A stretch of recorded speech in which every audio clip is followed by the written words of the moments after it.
Like that is live. Well, it's showing live on there anyway. Kia ora, everybody. G'day. Welcome back. An impromptu live today because apologies, I wasn't able to run the live last night. What do we say? It's Thursday, 30th July instead. Wednesday night's live didn't run. I was only going to be running through some questions and stuff anyway. So, and the fact that I'm doing it today on a Thursday at this time, what time is it? About 2:15. People are probably other than me doing this right now.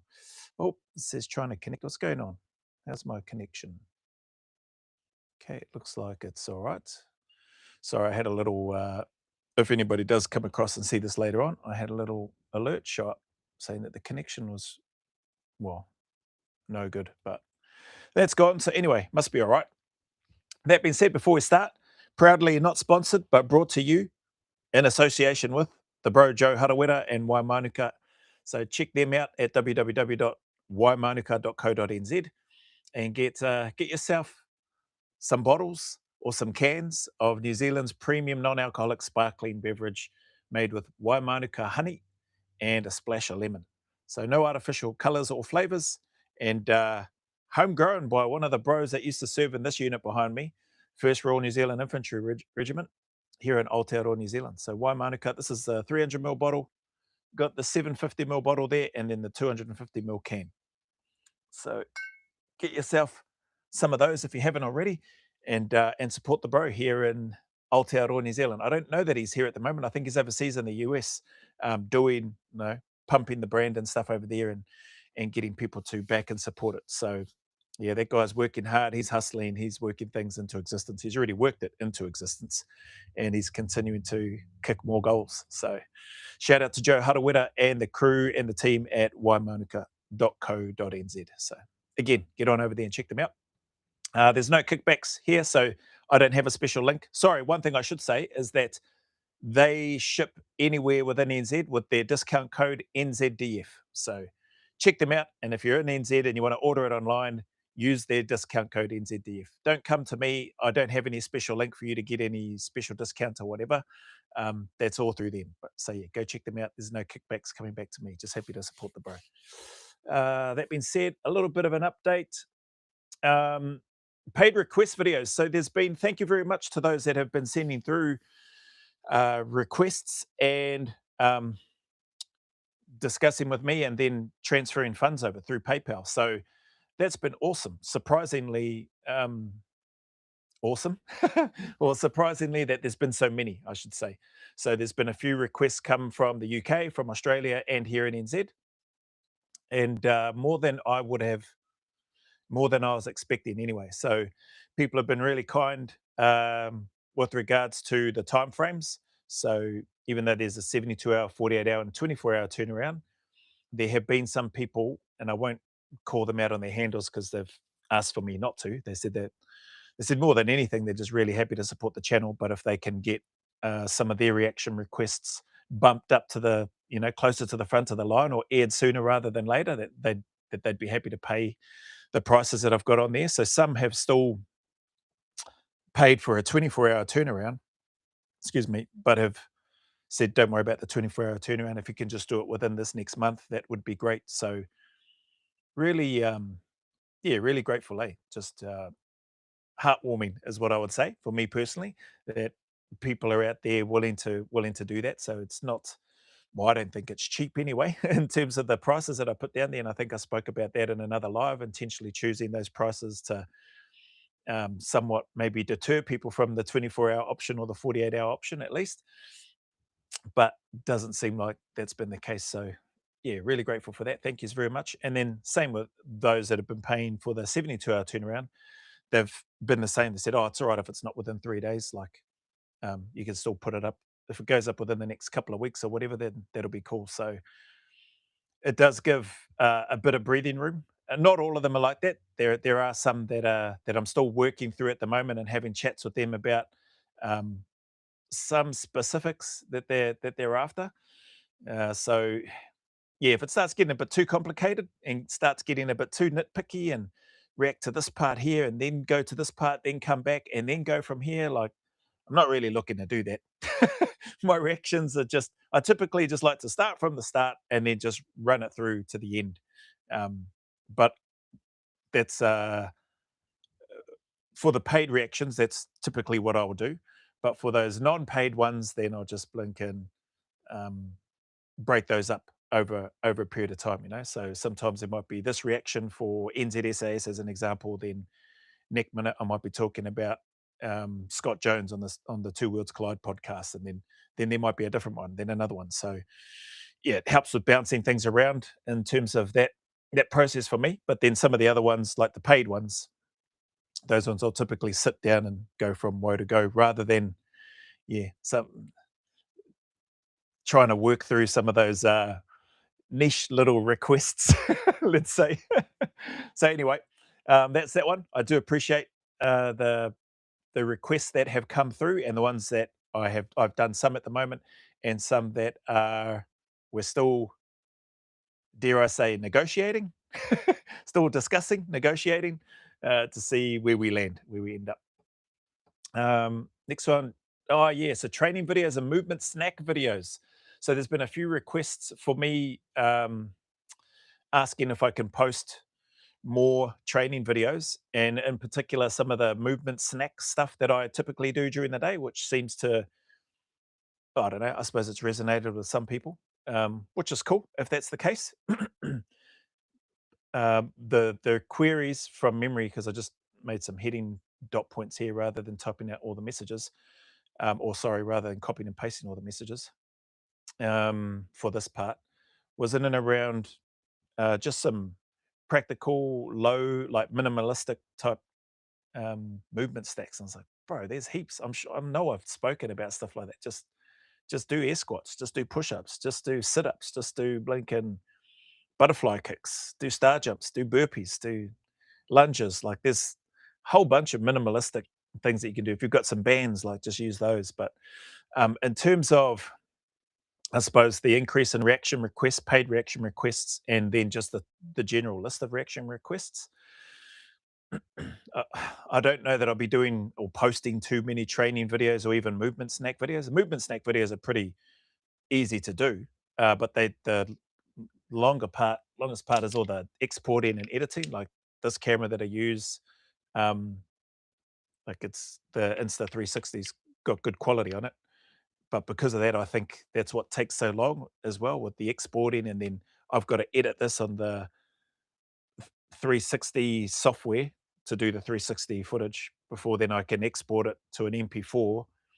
And then sometimes, well, I just feel more comfortable using CapCut to do any other edits, do that, and then I've got to export it again, then upload it onto YouTube. So, yeah, it takes time. So even with that, even though the movement snack ones may not take very long from a time perspective to film and that sort of stuff, they still take time to do the downloading, then the exporting and all that sort of stuff, and the editing, and then the downloading again, and then the uploading to YouTube. So I don't know that I'll be doing too many of the training videos anytime soon on the channel, just with regards to the reactions being the main part, and dare I say, being the what's the word? Dare I say the main sort of bread and butter and piece in terms of uh, people actually uh, being kind enough and or wanting to pay to have certain reactions done. And yeah, and then the large list that I've already got anyway. So so that's that. I don't think I'll be doing too many training movement snack video uploads. Um, not unless if I had and I think it's one of the comments and questions on here, which I'll get into next. But if I had a video editor and somebody that could do the uploading and all that sort of stuff, and I could just give them the raw footage, that would make my life way easier. I'd have time to do all of that stuff then, but don't have that time, don't have the luxury, and it's a one man band. So I'm going to keep carrying on the way that I'm going and just prioritize the things um, that I feel I need to do in terms of the video content and stuff for my channel. So anyway, that's that. What do we got here? Video. So yeah, into the comments. of some of the videos, and I think most of these, there's quite a few actually. Holy heck. So this live may take a while, but again, apologies for not being able to run the live last night as I was supposed to. Mondays and Wednesdays lives. Uh, there was a comment asking, "Hey, what's happening with Hemorrhoid Head? Is he coming back on the live?" so, so that Hammerhead 27, I think. Well, I think he's got what he wanted in terms of he wanted me to read the article so that I could have an understanding of where he's coming from and why he feels that RS is guilty of all these things. And yeah, I guess after reading that article that he sent through, I can understand where he's coming from. But again, if he's a lawyer, like the fact remains is that he's not convicted of anything. He's not guilty of being a war criminal. He's not guilty of being he was found in the balance of probabilities. I've read through that article, so I'm not going to go through all of that again. But the facts remain is that he's not convicted, he's not sentenced, he hasn't had his trial yet, and he's not yet been found guilty of any war crimes of murder, even though there are 5 that are placed against him. So I'm quite happy to just sit and wait. I will acknowledge Hammerhead 27 did send through the judge's notes that he said he was going to send through, the 600. So I tried to click on the link for that article that he sent me. It had a whole bunch of links. Some links worked, some links didn't. I just wanted to have a quick squiz at the 617 page judgment from Komova Bazenko, I call him. But that link didn't work. But Hammerhead 27, to his credit, he did say that he would send it, and he sent it through. So I've got the link. I did reply to it. I said, thanks very much for sending it through. I said, there's no way I'm going to go through and read those 617 pages. I don't care. It's not going to change anything for me personally, or my position, or my thought in terms of what needs to happen. And I'm quite happy to just sit and wait until the trial takes place. From what I did read somewhere, I think it said the trial may not take place for RS until 2029. So it's blinking ages away, you know. Um, with any luck, Labor gets the ass out of there. Pauline Hanson gets voted in One Nation, and then RS and Oliver Schultz are just given a pardon or whatever, and then it's done and dusted. Um, will that happen? I don't know, but I think that's the rumor or something going around. Either way, even if that didn't happen, I'd like to think Australia still be pleased to get rid of blinking Labor and Dumbanese and the rest of those blinking corrupt twats over there. But yeah, so acknowledging Hammerhead 27, he sent through the judge's notes like I said he would. I'm just going to sit and wait until the trial comes, and whatever the results are is what they are. And then I'll do a video after that, like I've always said. And yeah, if there's anything else that I typically get sent through to react to, it's because it's come from other people, not because I'm proactively searching for it. One thing I will mention though, just while I'm here, is the part 1 of my reaction to that 60-minute Secrets of War that's been blocked. So actually, where's that email? I received an email from YouTube. Video is blocked. Secrets of War 60 minutes, part 1. SAS Veteran Reacts. Claimed content was found on your video Secrets of War 60 Minutes Part 1 SAS Veteran Reacts. As a result, your video has been blocked and can no longer be played on YouTube. So it's just going to be a matter of time before Part 2, before I get an email like this and Part 2 is then blocked. And then I've still got Part 3 to do. So eventually Part 3 will get blocked as well. But I will look to finish that one off. But yeah, if people like many of my other reactions, like the reactions that I have done to Ben Roberts-Smith and that twat Dick McKenzie way back when, like last year, both of those reactions that I did, which both went for about an hour or something, my reaction video that is, both of those have been blocked as well. So unable to be shown at all on YouTube, and there's nothing I can do in the back end of the studio, even though I can see them there.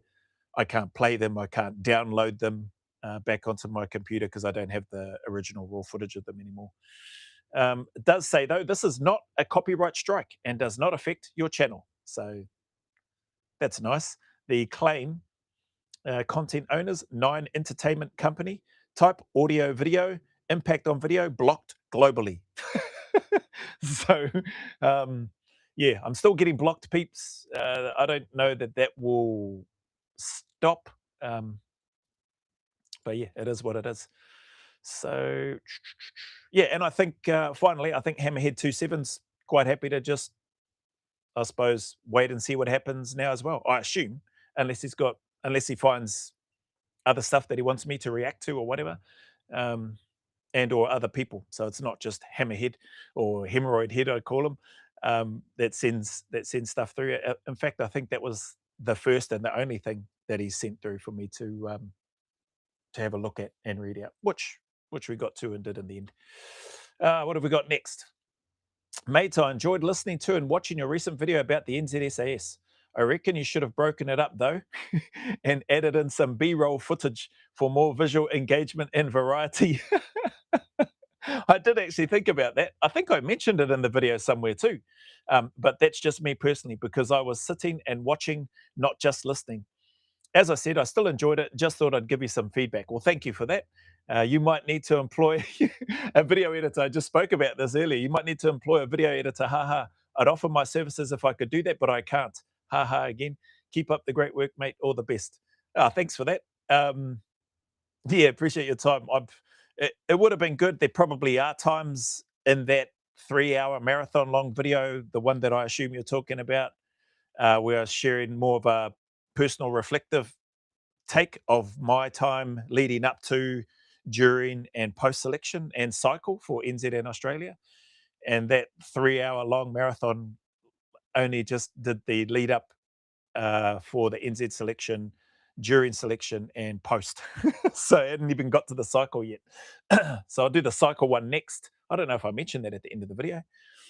I'll do the NZ cycle one next because that just sort of, I guess, flows, and then go into the same process when I do videos for the Australian one, the lead up, during, and post for the Australian selection and cycle.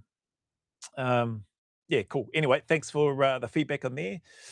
So what's this one? How long did you have to complete? How long did you have to complete the 60-kilometer pack march at the end of your NZ selection? From memory, I believe we were told that there was 20 hours to complete it.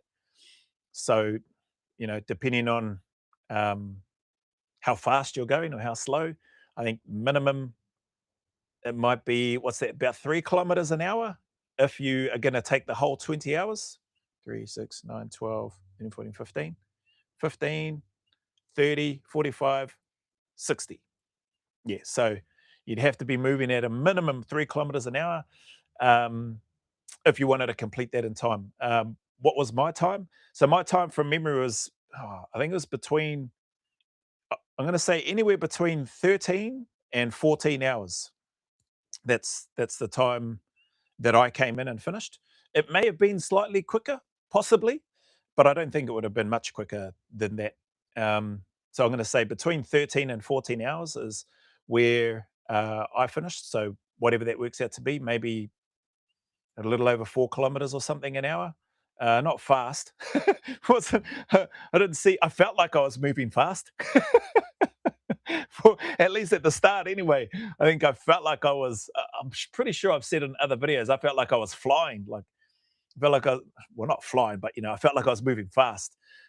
And I think that largely stemmed from the fact that I was coming first for a while. So I left third to last uh, out of the 12 of us that started it and that finished that selection, or finished, sorry, that started and finished the 60 clicker, because obviously there was more than that started the selection. But of the 12 that started the 60 clicker, I left third to last and finished third. So I was coming first for a while, and I was thinking, this is awesome. I thought it was awesome when I was coming first, and I looked back and couldn't see anybody behind me. But then it just got real miserable pretty quick once my feet really started hurting, and then it compounded and made me feel even worse when two other guys passed me, and the guy that left last finished first. Pretty sure that was Captain John McNutt. Rest in peace to that fella. He's a major when he passed away, sadly, as a badged member of the New Zealand SAS. But yeah, he left last and finished first. I'm going to say he finished first. There was another person. It might have been. Oh, I better not say his name. Oh, actually, I've already interviewed him when I was doing the old Epic Aotearoa Mids. I think he then come and walked after me, past me as well. And so Yeah, those those two guys finished ahead of me. But I was still happy. I was happy with that. So those guys, oh, what did I don't know how much. Maybe we left. I want to say 5 minutes between each candidate taking off. It's an individual effort. You couldn't walk with anyone. You couldn't stop and rest next to or with anyone. Had to make sure that you weren't talking to anybody. I want to say we left about 5 minutes apart. So if I was anywhere between 13 and 14 hours, sort of maximum, I don't think I went over the 14-hour mark. Then I want to say probably John McNutt and Mids probably I want to say maybe 12 to 13 hours maybe for those two guys. Like John McNutt might have even been quicker. So would have been nice if I could have maintained 5, 5.5 to 6 kilometers an hour. But at the end of that, yeah, I definitely wasn't, or I definitely didn't. But I'm happy with the time that I got anyway. So yeah, about 20 hours to complete it. Um, and yeah, from what I understand too. I think people that I know that have passed and people that have spoken about their time, that's probably in round about the average time. Guys finishing might be 12 to 15 hours might be the average. So I was sort of in that average group, for want of a better term. Um, what's this one? How about, how about New Zealand SIS Special Intelligence Service? I think that is. Having their spy in Russia. Have you seen the footage of the arrest in the headlines? What the truck? Seriously? NZ versus Russia in spying? Ha ha. So somebody put that comment in a video, actually. It just made me laugh when I saw that. But yeah, I have seen that footage. Yeah, who knows? There's been no official comments or anything come out from, as far as I'm aware, from members of the New Zealand government and or the New Zealand Special Intelligence. Is it Special Intelligence or Secret Intelligence Service? I don't know. Something like that. NZSIS anyway. Uh, yeah, I have seen the footage. Some guy that looked like he was walking along with a shopping bag or something, and then guys dressed in military-looking uniform and put him on the ground and then walking him off. But anyway, uh, have you ever thought about joining the police, Joe? Uh, Funnily enough, I have. I did think about joining the police while we were in Australia. Uh, when was that? I think that might have been 20. Well, I came back to NZ in 2020, so it was before then. I want to say maybe 2017, 2018. I maybe considered it. Well, more than considered it. I looked at it, grabbed the application pack. I actually filled it out. So I filled it out, had everything sitting there, and I had even started doing some of. I got this book with these little practice sort of aptitude testing things and stuff in there. And why didn't I do it in the end? I just had it sitting there. I think. Well, I don't think I was fully. Um, what's the word? Convinced, or yeah, convinced is probably the right word. Like I wasn't all in. It was just something that was. Oh yeah, maybe I'll get this. I'll fill it out. I'll have a look at it. Fill it out and then see, and then at least I'd have it all there and then go and submit it. And yeah, and I just never did. So maybe I just never thought about it seriously enough to go and do it. But if you're talking about if you're talking about in general, yes, I have. If you're talking about since then and or for here in NZ, uh, I haven't. I haven't thought about joining the police. Not here in NZ anyway. I'm probably too old. The cutoff, I don't know what the cutoff is, unless there is no cutoff in terms of age wise, but it's not something that yeah, can't say I've thought about doing for me personally anyway. On this one. Truck and hell, bro. What I mean is, Kōrero, about your build up to the NZSAS selection. So this clearly has to come from a Hori or a Māori here in NZ. Um, Build up to the NZSA selection, doing it, and when you finished it, crack up the way you tell your stories, bro. I was sitting down, nibbling away on some KFC. LOL. This is definitely a Maori fella or a Pacific Islander fella here in NZ. I was sitting down, nibbling away on some KFC, haha, when I was listening to you and you yelled out during your video, resupply. Resupply around the 3 hour, 13 minute, and 50 second mark, as well as put the timestamp in there in relation to the word you were searching for when you were on another part of your kōrero, probably 2 hours earlier. Hard case, bro. Yes, I remember that because I'm pretty sure I was talking about the sand dunes at that time. Um, my thoughts in and around what those jerry cans, I guess, sort of represented to me, and what I was looking to try to do with those, with the small group that we were in, to sort of take my mind away from myself, and having that particular, the Von Temsky exercise, not be focused on me and or how I was feeling, but rather instead trying to place that somewhere else, that other people were hurting more than me. So, and I couldn't, for the life of me, couldn't bloody think of the word. You're right, it probably was 2 hours earlier. but nearing the end, nearing the end of that video, I don't know what I was talking about. I might have been talking about my wife again or something. I was talking about something, and then I went, resupply. That's it, just like out of nowhere. And I think I said, sorry, I don't have Tourette's or anything like that, Tourette syndrome. But it was just random. Like, I was talking about something completely unrelated. Obviously, somewhere in the back of my mind, a few hours earlier, it must have still been bugging me that I couldn't recall the word. I think I said something like refurbishment, and I was like, no, that's not the word. And no, I can't remember. There was maybe another word as well.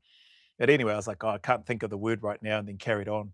And then in that moment, two 2 hours later, blink and bang, the word came to me: supply, resupply. So that's a hard case comment, bro. Clearly, you were either watching and listening, or you were just had it on and were listening to me yap away for blinking 3 hours. And you must have gone back, because I haven't timestamped that video. I was like, oh, this is bloody 3 hours long. I'm not putting timestamps in this. I'll just blink, and if people watch it, they watch it. But you've you put the timestamp here for me: 3 hours, 13 minutes, and 50 seconds, or around the 3 hour, 13 minute, 50 second mark. Uh, relation to the word you're searching for when you're another part of quarter, probably 2 hours earlier. You've got here. Sorry, I should have carried on reading. Probably 2 hours earlier. Haha, hard case, bro. I nearly choked on my food. Well, I'm glad you didn't choke on your food. Keep up the awesome mahi, bro. Looking forward to the next part of the story already. Chew, bro. Yeah, chew back at you, bro. Thank you for that. That's a crack up. Bloody hell. Even just the start of your truck in hell, bro. Case, yeah. Resupply. Yeah, that's weird. Made myself laugh too, I think, in that video. Next one. Hi, Joe. I've seen a number of people on YouTube who regularly ask people to subscribe to their channel during their lives. Yeah, that's probably, I've seen that too.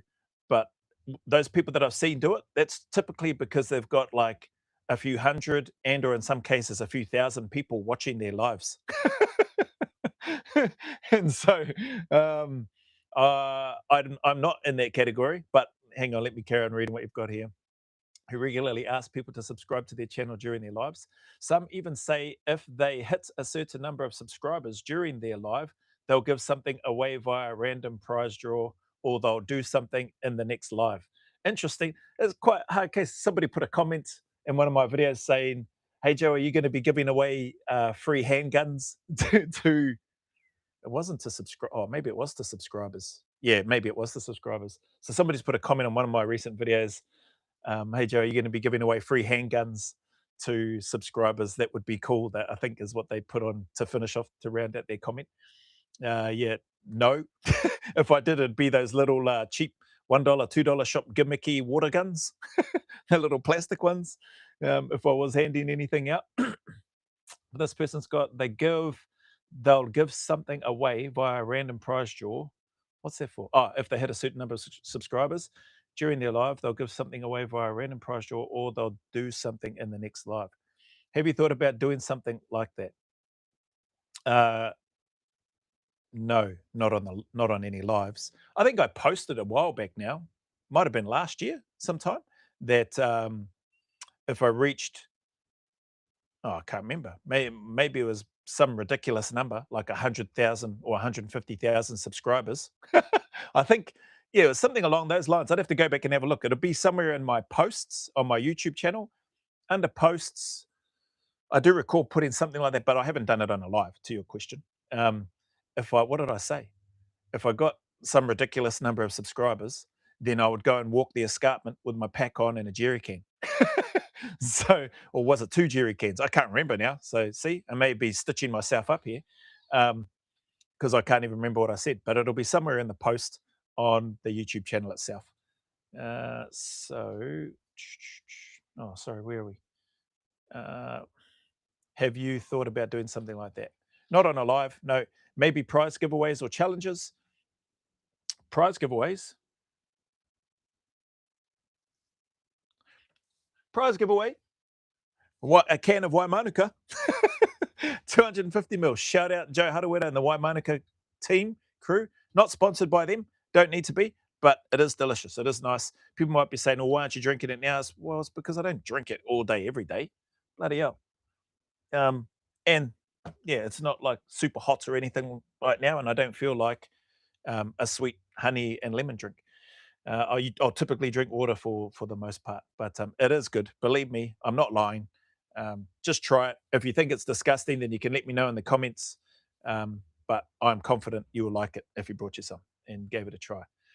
Check out the website to see where they like. If you, I just ordered mine online, but there are certain supermarkets and stuff that stock their product. Not all supermarkets, but yeah, if you have a look online on their website, www.waimanuka.co.nz, go around, have a look, and then you should be able to see which stores and stuff in your area may have it. But easier option I found is just order it online. It rocked up like pretty much 2 days later after I'd ordered it, so it wasn't too bad in terms of the gap from when I ordered it to when it arrived.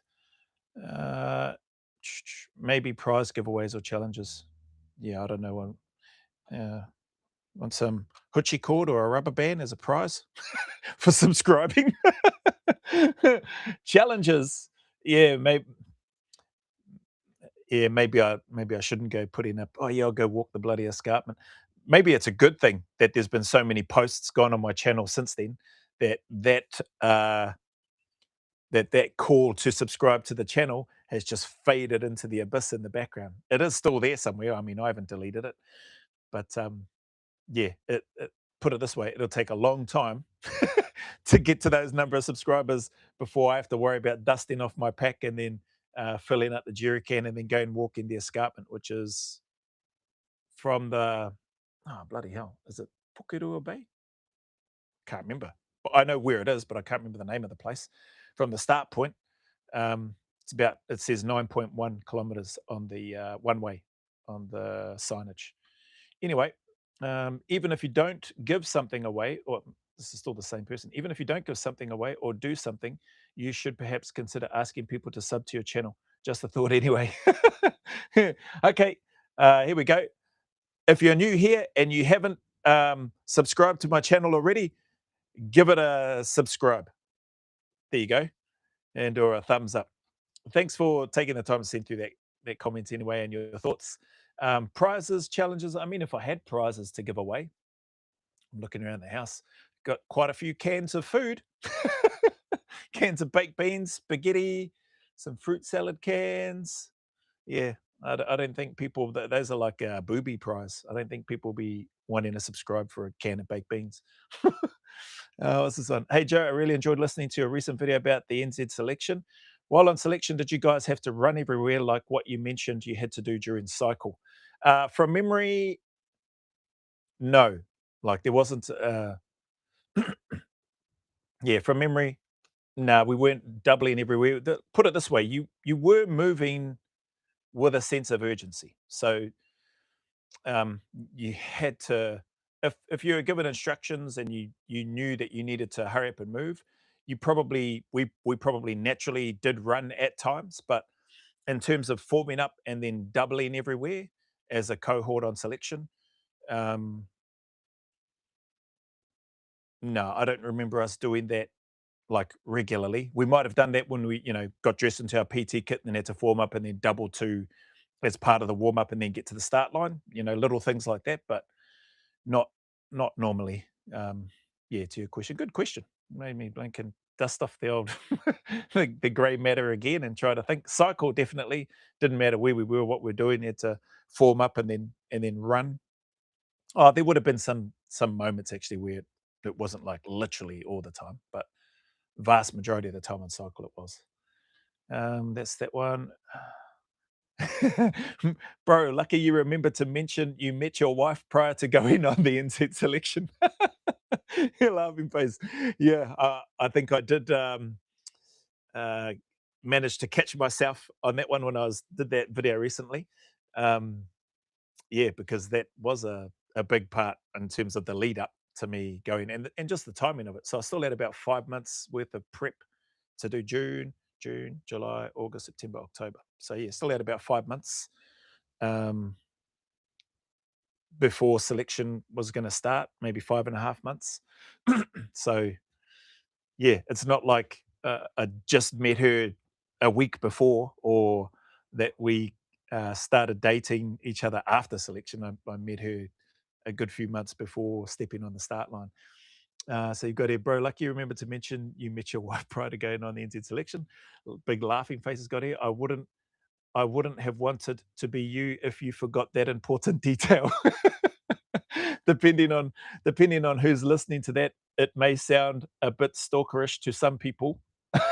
Okay, yeah, I think he's going on to when I started talking about yeah, I guess, yeah, probably does sound a bit stalkerish. Anyway, he's got here, depending on who's listening to that, it may sound a bit stalkerish to some people, but I thought it was wholesome and good to hear that a shy young man who lacked confidence could still get the girl he had a crush on. It's a good point. And the bonus of not even having to ask her out. He's got legend and a big laughing face. What dreams are made of, ha ha. Oh, crack up. Yeah, definitely. Yeah, I was very lucky, eh? and that and how all of that worked out. But yeah, definitely the stalkerish piece. Yeah, probably imagine if something happened. Thankfully nothing did, eh? But imagine if something happened, then you get questioned. That's not the sort of story I would imagine you'd be wanting to tell the police. Oh yeah, I saw you seen her at the gym, thought, yeah, she looks all right. So I looked at my time and I thought I'm gonna come to the gym at this time every day now, in the hopes of seeing her with some grand plan of eventually striking up a conversation, which I just yeah, it was not able to execute. But thankfully didn't have to in the end. Yeah, where are we? Sorry. How much time did you have off after selection before starting cycle? Oh, good question. In NZ, uh, so selection finished October, November-ish sometime. So we would have started sometime in October, finished sometime probably early-ish November, I want to say. So then I would have had the rest of November off in terms of, well, yeah, like I think I said at the end of that video, like my platoon sergeants and stuff, my leaders are really good. Basically, we're winding down the end of that year anyway. There's just some drill and stuff to do, but they probably saw the way that I was limping around and how fat my blinking pie feet were. They probably thought, yeah, this fella can't even fit his boots, let alone stand on the playground and march around. Um, so I would have had rest of November, all of December, and then we're back into start of cycle in January.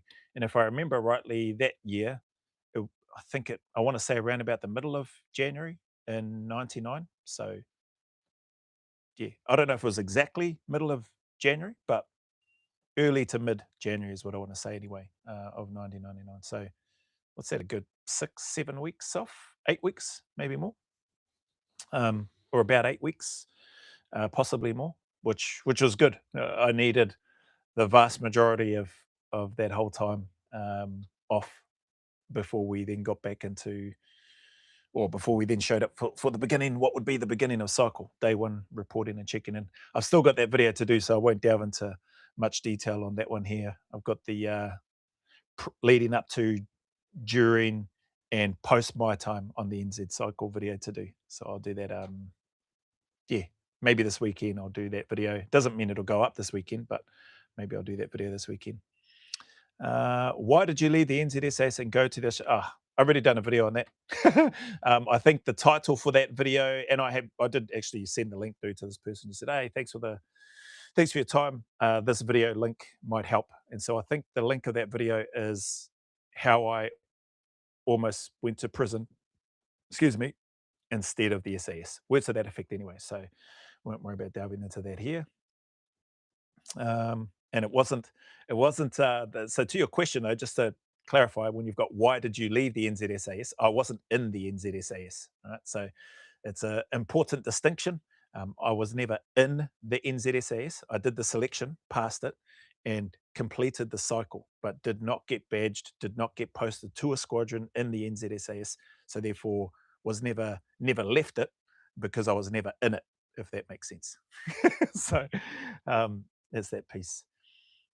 Did you have to do basic training and infantry IETs when you changed over to the ADF? That's interesting. IETs, this must be from somebody that is either in the Australian Defence Force or is, familiar with their terms. I think IETs is initial employment training or infantry employment training, something like that. It's basically the infantry core training, Australia's infantry core training equivalent to New Zealand's infantry core training. Did you have to do basic training and infantry IETs? No, I didn't. But on that, I was prepared to do it. I feel like I've spoken about that in some other videos, but again, it's probably one of those things that's not easy to find on the channel. Um, I was I was more than prepared to go and do basic training again, and or do the whole of infantry core training again if required. So I didn't have to go to Kapuka and do basic training again. I did get sent to Singleton for 2 weeks. I'd say 2 weeks. I don't think it was much longer than that. If it was, it can't have been much longer. I don't even know how long the IETs went for, but I was there for 2 weeks. What was it? I got told, what I remember is that they told me that I needed to go there because they were qualifying. There was a new F1 grenade that was coming out and a modified or a new 66 or M72 anti tank weapon that I would need to get qualified on there, which was part of what they had done as their infantry core training process before going to a battalion. So I was like, oh yeah, okay, that's fine. So just got stuck into whatever the routine was. So there in the barracks for a couple of weeks with those IETs on the infantry core training. Um, but yeah, I would have done both the whole things again if I needed to. But I'm grateful, glad that I didn't have to, and that the ADF didn't feel that I needed to when I went over. So yeah, what's this one? Are there any particular training exercises that you did with the NZ Infantry Battalion? Any any particular training exercises that you did? Oh, okay, I think you did with the New Zealand Infantry Battalion that you think helped you more with your preparation for selection and service in the regiment. Example, anything that you found particularly hard while out in the field, or where you recall having to adapt.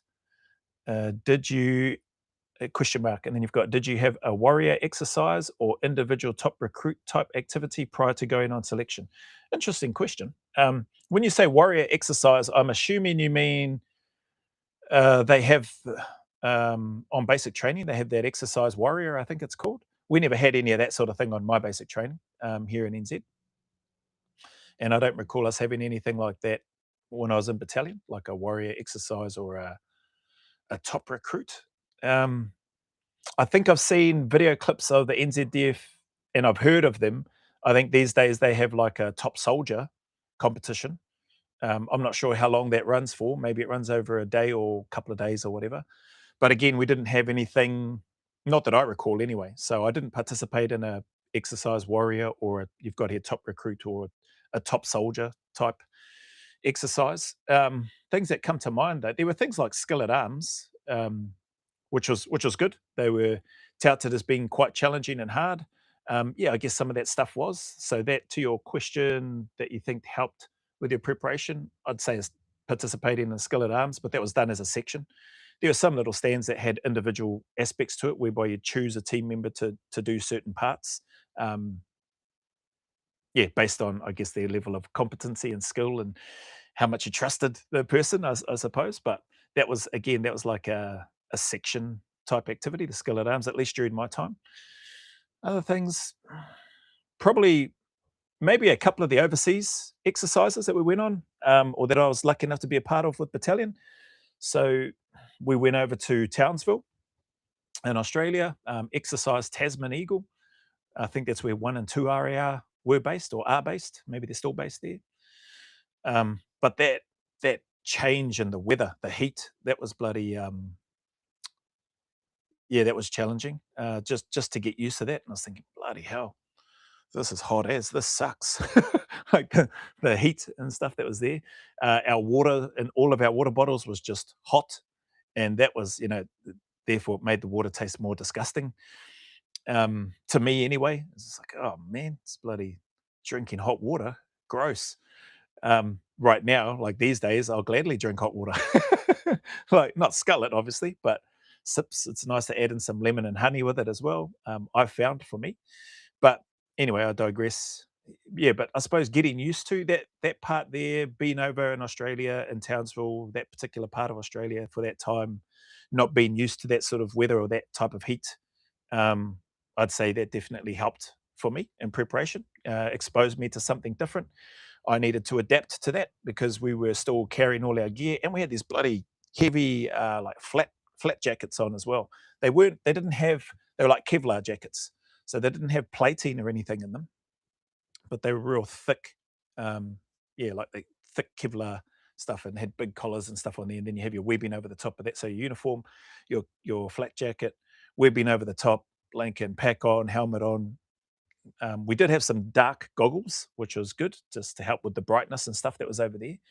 But yeah, that heat was blinking not very nice in terms of, that was the hottest place I'd ever been in up until that point, there in Townsville on that exercise. And then I want to say probably um, the trip to Fiji with battalion. Again, that was good, although I wasn't necessarily there in the capacity of a rifleman. I got over as a lucky one. I think I spoke about this before. I'd done a combat lifesavers course, and I was fairly fresh and recent. And I think it was Sergeant Crow. I want to say it was Sergeant Crow who was the medic, um, there at battalion, like looking after. Was he a medic or a doctor? I'm going to say medic. Apologies, Sergeant Crow, if I got it wrong, or Staff Sergeant Crow if you were a doctor. I think he was a medic, but probably the equivalent of like a paramedic or underwater medic, and that sort of thing, like very high level from what I understood anyway. He was one of the instructors on my course. I happened to do reasonably well in that course, which was, I enjoyed it. And so that was good. And it was Alpha Company. So I was always Victor Company. It was Alpha Company that went over to Fiji on this particular exercise. And I got a tap, and asked to go over as a medic with Sergeant or Staff Sergeant Crow, just as a backup medic, basically, purely just in that capacity. So carrying all the medical gear and all that sort of stuff, and then just treating real basic stuff. Didn't have to cannulate anyone, so the boys looked after themselves and maintained hydration, all that sort of stuff. It was hot and humid and stuff there as well, but it was a good experience. Just different type of bush. Uh, the the humidity and the heat. Again, luckily I'd already been to Australia, but again, you go back to New Zealand for a time. It's not like you're acclimatized to then go bang into Fiji, into this sort of tropical environment. Um, but because I'd been through it, maybe I was just able to adapt and adjust to it a bit quicker, uh, than what I might have done if it was my first time. So being exposed to those sort of temperatures, I guess. Um, but that was good for a number of reasons, like the different terrain and environment. The role that I was in, my pack was bloody heavy. It felt real heavy with all the, just with the medical specific kit that I had, plus the standard field stuff that I needed to carry. And then, I was still kitted with webbing and weapon and ammunition and all that sort of thing.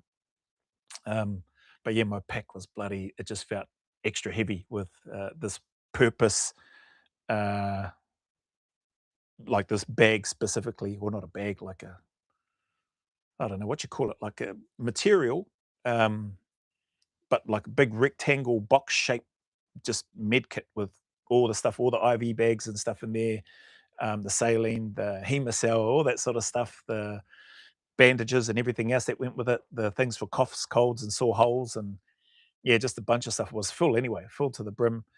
Um, and so just my pack felt extra heavy. And so moving through the Blinken bush and stuff there, and then the final part of the exercise, walking out, I remember feeling like this is surely going to help me in my preparation for selection. It's bloody stinking hot. I'm feeling uncomfortable here. This pack is heavy. Would have been a lot heavier than my pack that I had, or than your normal pack anyway that you carry, and it was a lot heavier than the pack that I had on selection.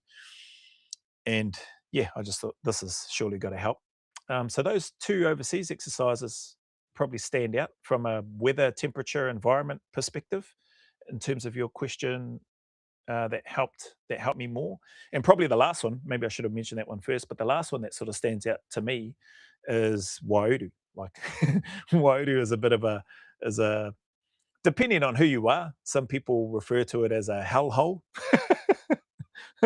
um, Others don't mind it. I've always been of uh, for the most part anyway, always been of the mindset I don't really mind Waiuru.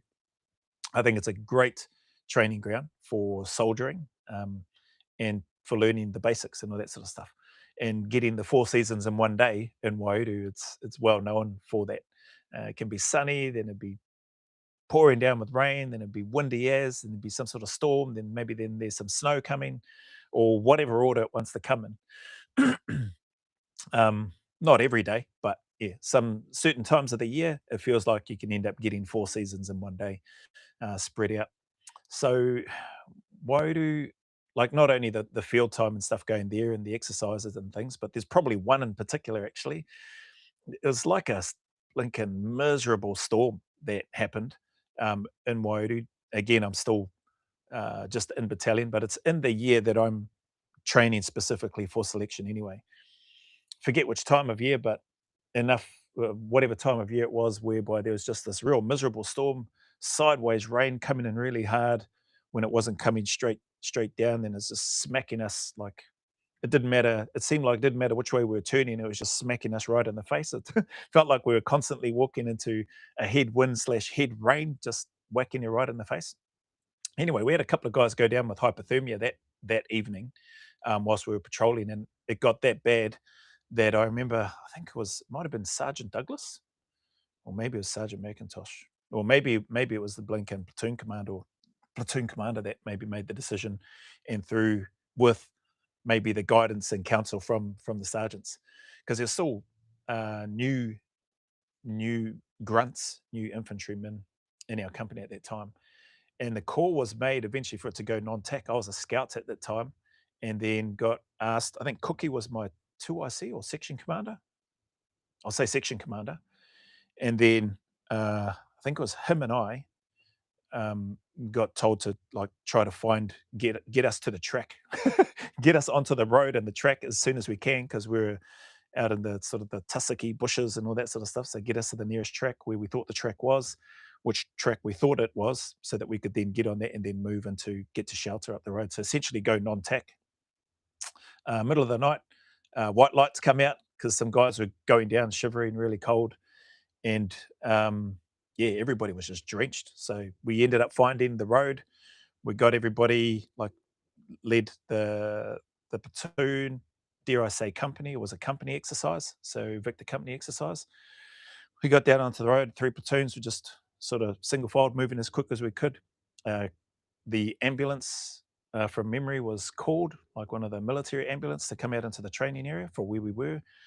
Those guys that were going down or ended up getting taken out of the field got sort of medevaced, I suppose, and then tried to get them as warm as you could, but couldn't really do much and was hissing down with rain. And then the ambos got there, took them away, and we basically just found a place and then hoochied up. Everything's soaked. So we're trying to set it up, the pack liner and everything in there, because I still didn't really have that Gucci of kit and gear yet. Pack liner, the water's managed to seep through that because everything is just, it had been hissing down for so long and everything was just wet. So you hop into a you don't mind you're not too worried though. You're grateful to hop into a sleeping bag regardless, even if it is my one. I wouldn't say it was soaked, but it was damp. And it wasn't dry. So and same with my spare clothes that were in there, they got a bit damp too. So it didn't really. We took off the soaking wet clothes, went to put on the less wet clothes, and then hopped into the damp sleeping bag. While the rain and stuff was still pouring down. But that experience, because everybody was cold, that experience probably stays in my mind too because just I think for me the leadership that I saw, Cookie was really good leader. Like went around, made sure all of us were sorted, squared away, at least had some sort of drier clothes on, and we were hopping into our bed. We were able to make a brew if we wanted. I don't know if I made me a brew. I think I was just happy to just get in bed and get my head down. I was pretty tired. It was early hours in the morning by that stage, and then but I just remember seeing him as I was lying down. He was walking around to each of the in his section within his platoon, checking on all of us, his men, and then he set himself up and then got himself squared away and hopped into bed. But yeah, so that sort of stuff, and then seeing the other guys, and then knowing that some of the guys went down in that weather because it was pretty atrocious weather. But I didn't think it was. Well, probably because I had more fat on my body. I didn't think it was hypothermic type weather, but everybody's different, and I guess some of the guys that did go down were pretty lean fellas anyway. So yeah, and because I was carrying a bit more pudge on me, it probably didn't impact me as much. But that whole experience in that environment with that ugly weather and stuff coming in, I think that also gave me some helped in some way in terms of preparation. Maybe not necessarily for selection. I think probably more so if I think about those things. Maybe they helped more with like patrol procedures on cycle. To be fair, but yeah, maybe there was some crossover into selection. But yeah, interesting question. Cool question. Are there any particular training exercises you did with the NZ Infantry Battalion that you think helped you more with your preparation for selection and service in the regiment? Yeah, those are probably the ones that I suppose you found particularly hard. Yeah, and each of those things I found some stuff hard about them. That Storm one, yeah, was definitely long and hard and blink and walking through some of the terrain that we were walking through till we got the call to get us onto a road, get us out of this crappy area, and we're going to go non-tac, and then we've got a couple of people that we need to get out of here. So yeah, they each had their hard aspects to them. Other than those, I don't know if there's like I just enjoyed the exercises. I've said before, wet, cold, hungry. It's just that's what you signed up for, bros, as a grunt, as an infanteer. So suck it or get out. How's this one? Holy SHIT, bro. You bet your missus while you were preparing for NZ selection. How did that impact your prep? Question mark. I imagine you would have been in that early stage of dating and wanting to spend all your fellas' time together. Question mark. Did that make things harder or easier, or did it not matter? Crack up. Um, early stages, always wanting to be together. Yeah, I'd say there was definitely some of that. Um, Early stages, yeah, wanting to be together. Yeah, it was nice, and a lot of our time was spent walking around the camp late at night, or in the evenings, and then if I hadn't done my evening um, session, which was usually a pack session, pack march session or step ups, then that meant I needed to do it after. I did start to wise up, and so when we knocked off work, I did start to get in those extra training sessions before going on the nighttime walks around camp with my now wife, um, and sometimes getting in an extra swim or a run and a pack march or whatever, or a gym session and a pack march or whatever. So I got a bit smarter about that and getting that done early, so then I wouldn't have to worry about doing that in the evening. But how'd that impact your prep? Probably the last part of what you said. Did that make things harder or easier? Or, sorry, the last part was, or did it not matter? I don't really think it mattered. Um, yeah, I don't think it really mattered to me. Like it was great to be with her. Don't get me wrong. but she knew, like I'd let her know what I was training for, and she knew how important it was to me. Like, it was the only reason I joined the army. So yeah, I don't think it really mattered. Like, I needed to get the work in. If I hadn't done what I needed to do for that day, then I made sure I got it in after, or as I wised up, I started getting it in before. So yeah, I don't really think it mattered. Um, in terms of impact on my preparation. Yeah. Maybe, if anything, maybe it helped it. Who knows? You know, if I didn't meet her 5 months before going on selection, who knows? Maybe things might not have worked out as well. Yeah, but I don't think it really mattered. Like, I still did the work. I would have done the work, and I was already doing the work before I met her anyway, or before she asked me out. So yeah, I don't know that it would have changed anything or that it really mattered. Um, do you know if Kiwis can still easily change over to the Australian SAS these days? Uh, First part, do you know if Kiwis can still easily? It sounds like you're assuming that it is and or that it was easy. um, I would challenge that and say it's never been easy. I don't know. Maybe it's a matter of perspective. I guess maybe it was easier at the time, when Timor and stuff was happening. There were a number of Kiwis that changed over to the Australian Army. So maybe from that perspective, I don't know. Maybe it was easier, um, or maybe it is and or was easy. But you've got here. Do you know if Kiwis can still easily change over to the Australian SAS these days? I think maybe the other part, if you're talking about, can a badged member from the New Zealand SAS transfer over to the Australian SAS, and if by easily you mean not have to do selection and cycle, um, I have no idea. There was a period of time, uh, don't ask me how long after my selection, in Australia. So, but there was, well, I don't know if it was a period of time, but there were at least a handful of guys that were badged members so they had done selection and cycle in the NZ unit, who were badged, who changed over and joined the Australian regiment. And from what I understand, don't quote me on it, but from what I understand, they didn't do or have to do the Australian selection. Um, they probably had to do some of the cycle. I'm assuming they probably would have had to do aspects of it, but they may not have had to have done, or may not have had to do the whole cycle. Again, I'm only guessing on there. Like, I know who the guys are that went over, but it's not like I never sat down with them and said, "Oh, I know you didn't have to do selection.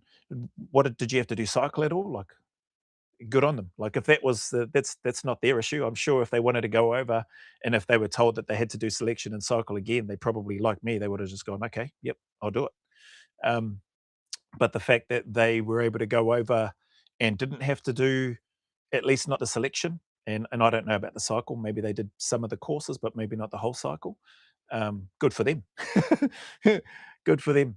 There's definitely one guy from ex SBS guy while I was there that went over, just changed straight over from the UKSF, and went straight into the Australian SAS. Again, whether or not, like, he didn't have to do selection, but whether or not he did um, courses that might have been part of the Australian cycle, he might have. Again, I never sat down with him either. I know him. I got to know him quite well, and he's a good guy. I have a lot of respect for him. He was the patrol commander. He's the one that got the Star of Gallantry in the Battle of Tizak when RS got his. So in that same battle, he gets the Star of Gallantry. RS gets the VC. So he's a hearty, angry Scotsman, but a good guy. So easily change over. Yeah, I don't know. But again, I would argue I don't know that it's ever been easy, regardless of what people do or how or where they end up.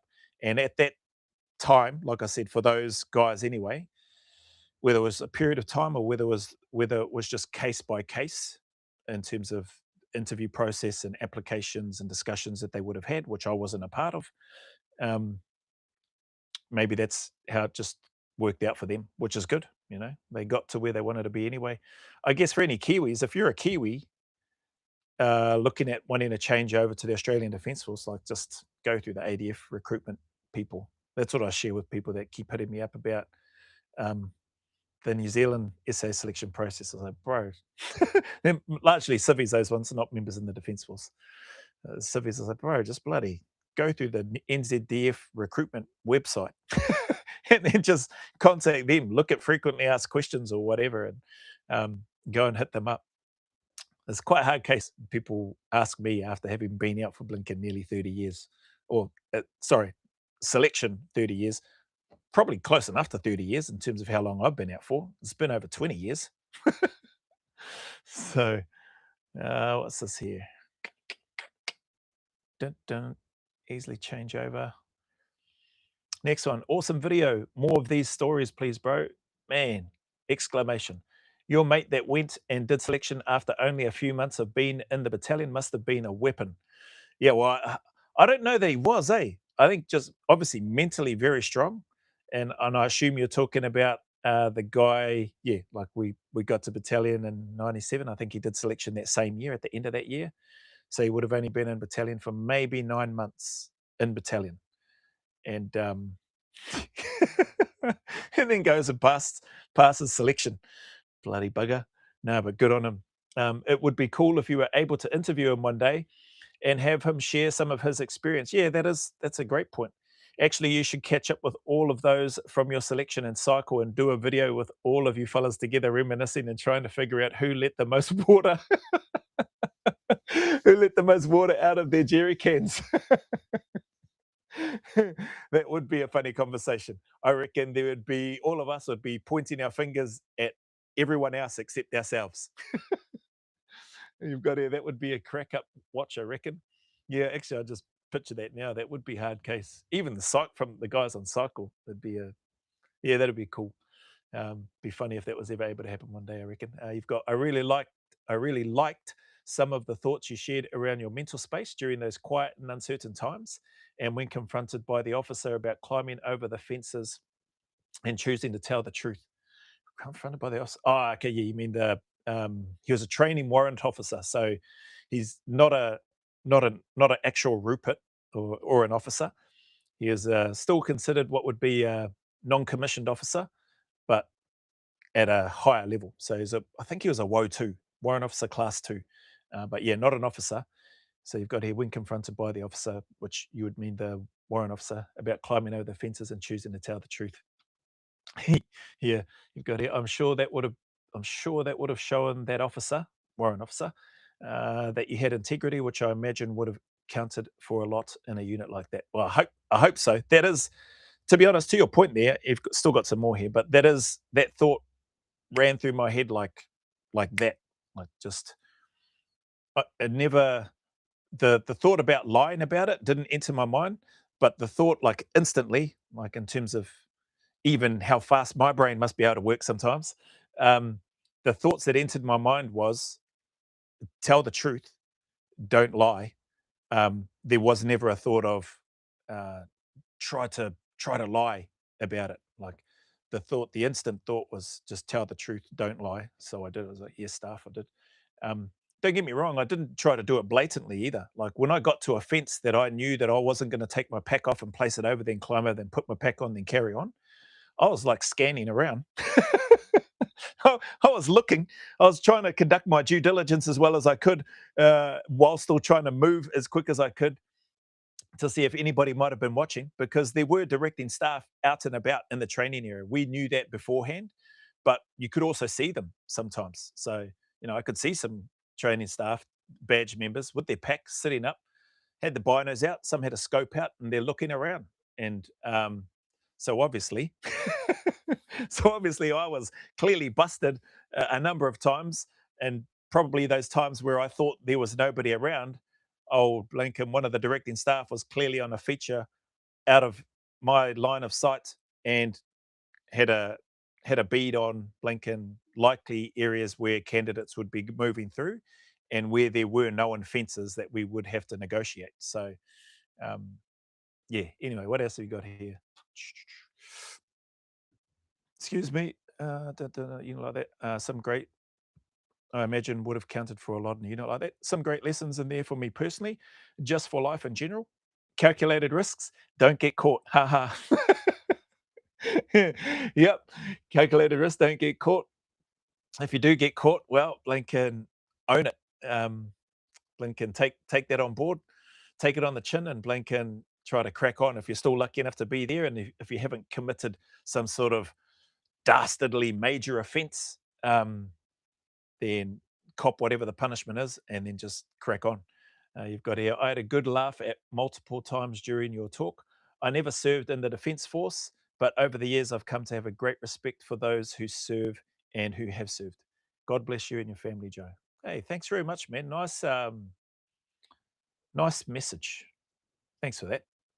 Yeah, appreciate your time and having had a sit down and a watch. You've got more of these stories, please, bro. I don't know if there's more of them, but I've obviously got the one to do for cycle for NZ, and then I've got the two to do for Australian selection and cycle, which I'll get to. Joe, you did SA selection at 20 years of age. What the truck? WTF? Question mark. That is incredible. Is that common? Question mark. I don't know if it's common, but uh, I'm not the only one. There's been plenty of people, at least in NZ, that I'm aware of. Or when I say plenty, I don't know like plenty, but I can think of a handful of people right now as I sit here and not say their names who did and passed selection at 20. So it's not like it's unique, but I get where some people may be coming from because I was still very immature at 20, and then speaking with some of my friends and other people who have become friends have said, bloody hell, I know I wasn't thinking anything like that or doing anything like that when I was 20. And then they've gone on to say, not even if I was blinking 25. So yeah, I guess from that perspective, it is young. I do acknowledge that it is very young. Um, but when you've got, is that common? I'm going to say it's not uncommon, and that there probably are a heck of a lot more people than just the handful of faces that I can picture right now who have gone on and done it as well. So, do you know of any others who have done SA selection at that young of an age and passed? Yes. How did you develop the mental ability and resilience to cope with the physical and mental stress and uncertainty of something like that? I'm fascinated. How did you develop? Well, I don't. My generation at that time, doing selection back in 1998, I don't know that mental resilience was a thing. I mean, in terms of like it being openly spoken about or books being written about it, like this shout out the Resilience Shield here with Dr. Dan Pronk and Ben Pronk and Tim Curtis. Um, so I don't know that. What did you say here? Resilience. How did you develop the mental ability and resilience? Yeah, I don't even know if there were things that were specifically being taught or spoken about in terms of mental ability, resilience, mindfulness, all that sort of stuff. Things which are probably more commonly spoken about and known about this day and age. For me, and I think I've always shared this, like doing hard things and being exposed to, like when I say hard things, I just mean hard work, like laborious work. And thanks to my mum, like she forced me into that, like a whole bunch of other things too. She forced me into martial arts when I was like 5 or 6 years of age, and didn't let me quit. like not until I left to join the army was when I stopped doing Okinawa Goju-ryu, which is like a Japanese style karate or martial art. But those things taught me discipline and consistency and work ethic, like helped reinforce the work ethic that my mum was trying to instill in me. So my mum, who being a single mum, who being the mum and the dad, or serving and fulfilling both of those roles as well as she could. She raised me as well as she could, but she also knew that there were likely things that she couldn't. I don't know about, dare I say, teach me or give me. And so when she forced me to do martial arts, it was predominantly men at that club and strong male role model figures who I looked up to, who I still think of to this day. Roy Haironga, I think he'll be passed away now. Gabriel Terekia, guys from Gisborne on the East Coast. There was another guy, Trevor. geez, I want to say Trevor Madden, a Pākehā fella, who's also one of those. So those three men, grown men, taking all sorts from other adult men to teenagers to young children. There were some females in the club that I trained at, but it was mostly males. And when those men said to do something, especially Gabriel and Roy, like thinking I wasn't mucking around because I didn't want to get slapped around. So, not that I think they slapped us around, but they would have punished us like just with more physical exercises and push-ups and a whole bunch of other things, squats and yeah, just things that for me as a young person, I was like, oh man, I don't want to do that.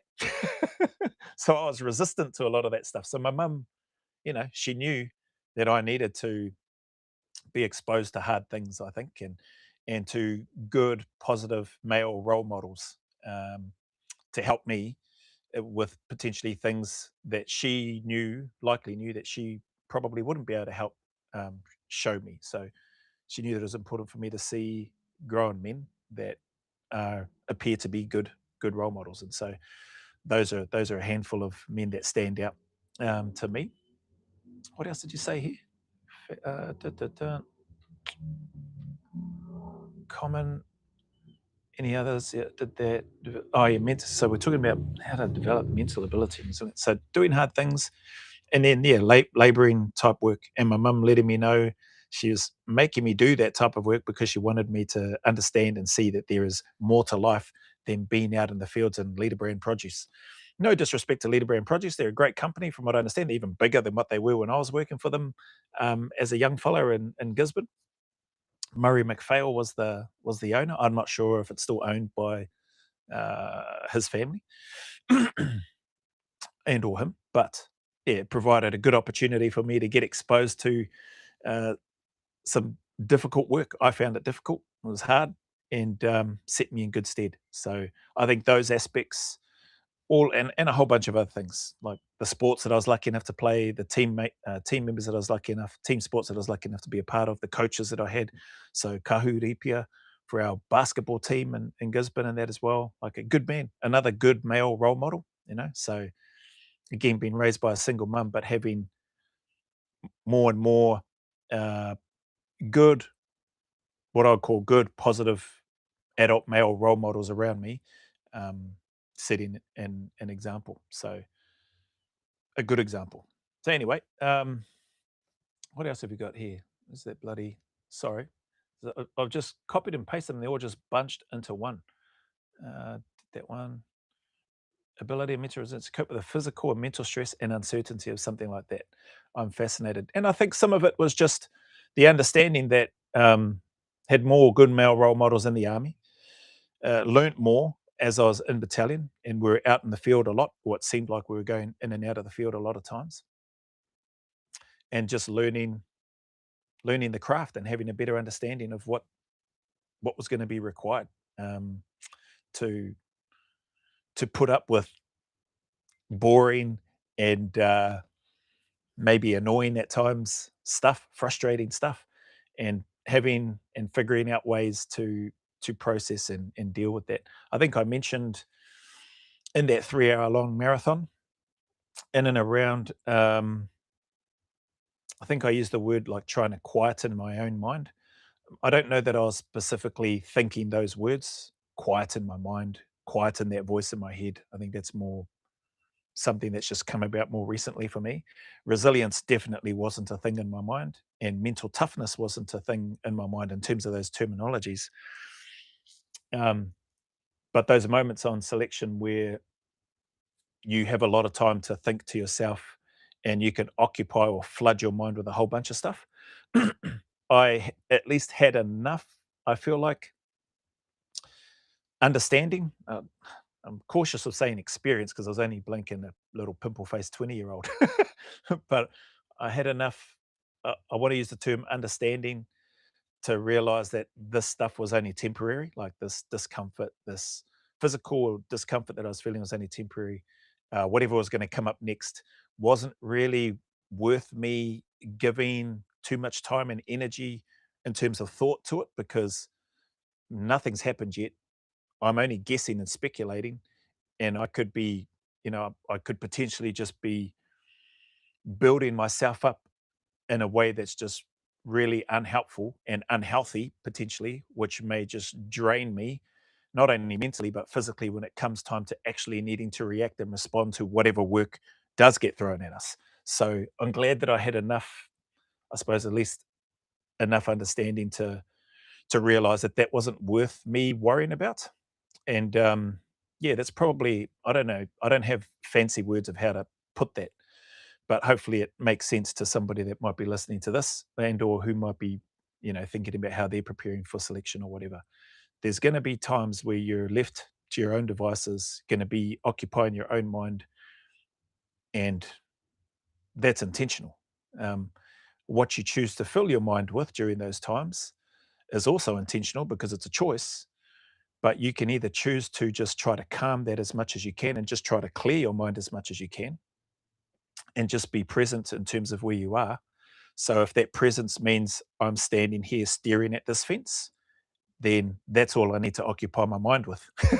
Just stand here, I'm staring at the fence and make sure I'm not moving, not talking to anybody. I don't need to be standing there staring at the fence, not moving, not talking to anybody, and thinking about, I wonder what's going to happen next. I wonder what they're going to tell us to do. I wonder how much time I'm going to have to do it. Am I going to have to do it with my pack? Do I have to run? Are we going to be doing like, there's just too many things to be, um, and unnecessary things to be flooding your mind with during those moments when you are left to sort of to a degree to your own devices. So just enjoy it and take that time and that moment of reprieve or respite, whatever the right term is, and just be as present as you can is what I would say. So I'm glad that again, those weren't the sort of words that I was thinking of as a 20-year-old back then. But as I think about it now, like that's likely what I had an understanding of and likely what I was intentionally doing without realizing that those are the types of words or terminologies that I would become more familiar with now as I'm nearly 50. You know what I mean? So hopefully that makes sense in terms of your resilience and stuff there. What else did you have? I've still got about 2 hours to watch of your video. Ha ha. This is nice and this is nice and easy to listen to and quite humorous at times. Thanks for that. Thanks for sharing some of your experiences and memories with us. Looking forward to hearing more.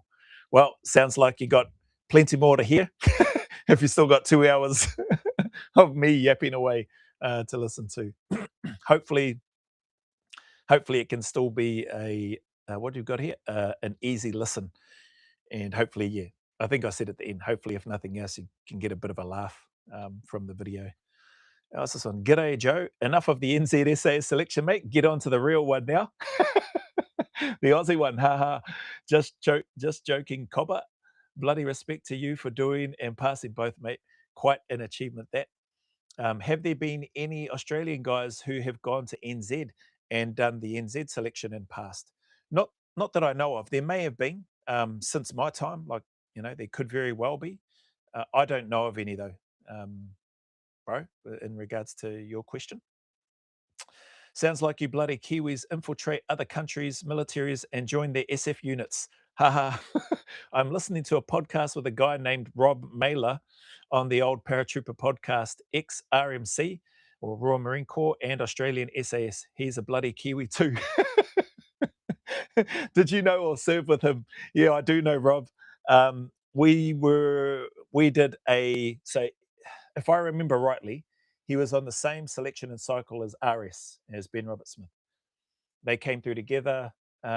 So those guys, RS and Robin, those guys were the cycle straight after mine. So just one behind. So pretty much at the same time, but just one cohort behind my group. So yeah, I know Rob. We did end up. So we were all. How did it work? I can't remember the exact details, but we got badged. We finished our cycle. We all got badged. We got put into our squadron. We then started preparing to deploy to Iraq in 2003. So this would have been at the end of. This would have been late 2002. I want to say is when our badging took place, and then went to squadron. I went to one squadron, C troop within one squadron, which was a vehicle mounted troop, and then work, and then a bit of leave, and then back to work in the new year of 2003.